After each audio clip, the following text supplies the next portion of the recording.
Nabi Ibrahim mempunyai dua istri.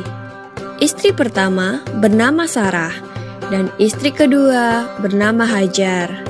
Sarah melahirkan seorang anak laki-laki yang dinamakan Ishak, dan Hajar melahirkan anak laki-laki juga yang bernama Ismail. Sarah merasa kurang senang hidup bersama Hajar. Berkali-kali ia meminta kepada suaminya agar Hajar dan anaknya dipindahkan ke tempat lain. Akan tetapi, Nabi Ibrahim tidak segera menurutinya. Barulah setelah menerima perintah dari Allah, Nabi Ibrahim mengajak Hajar dan Ismail pindah ke Mekah. Ismail yang masih menyusu pada waktu itu terpaksa harus mengikuti kedua orang tuanya menempuh perjalanan yang begitu jauh dan melelahkan.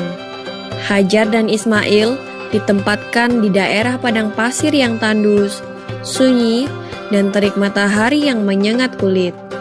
Tak ada seorang pun di sana kecuali mereka berdua.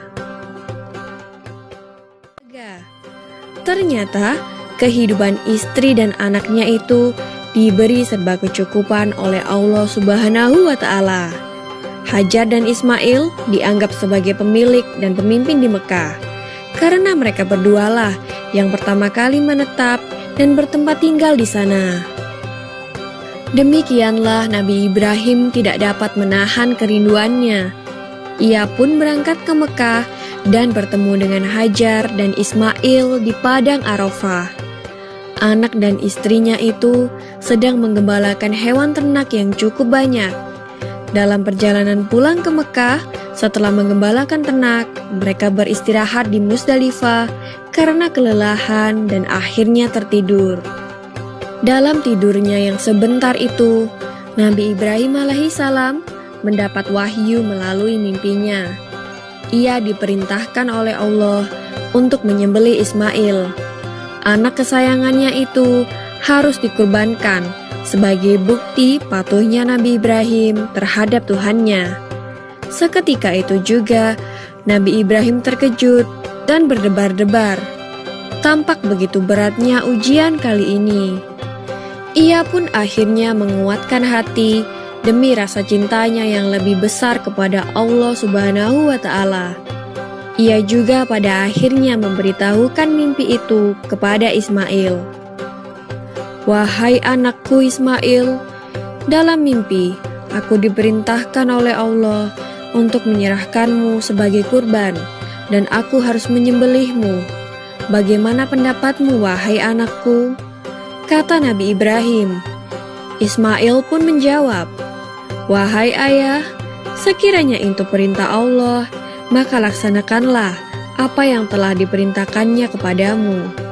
Aku akan tetap sabar dan ikhlas menerima cobaan ini." Dikisahkan iblis berusaha merintangi perintah Allah kepada Nabi Ibrahim. Berkali-kali iblis membujuk Nabi Ibrahim agar tidak melaksanakan perintah itu. Namun Nabi Ibrahim tetap melaksanakan perintah Allah, dan godaan iblis yang begitu dahsyatnya tak akan mampu meruntuhkan ketaatan Nabi Ibrahim kepada Allah.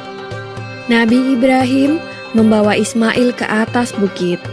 Di sana, Ismail mengenakan kain penutup mata, dan pedang tajam pun sudah dipersiapkan. Ketika pedang itu sudah berada di leher Ismail, tiba-tiba tubuh Ismail pun diganti dengan seekor kambing yang gemuk oleh malaikat Jibril. Dengan demikian, selamatlah Ismail dari penyembelihan. Allah Subhanahu wa Ta'ala berfirman kepada Nabi Ibrahim, "Hai Ibrahim, kau sudah melaksanakan perintahku dengan ikhlas. Sebagai gantinya, aku berikan binatang ternak untuk disembelih. Ini adalah cobaan besar bagimu." Peristiwa itu terjadi pada tanggal 10 Dzulhijjah di Mina, dan sampai sekarang dirayakan seluruh umat muslim sebagai hari raya Idul Adha. Dan umat Islam yang melaksanakan ibadah haji juga dapat melakukan kurban di Mina sebagai penghormatan atas Nabi Ibrahim alaihissalam. Demikian kisah Nabi Ibrahim alaihissalam. Semoga kisah ini dapat mempertebal iman kita kepada Allah Subhanahu wa Ta'ala. Amin ya Robbal 'Alamin.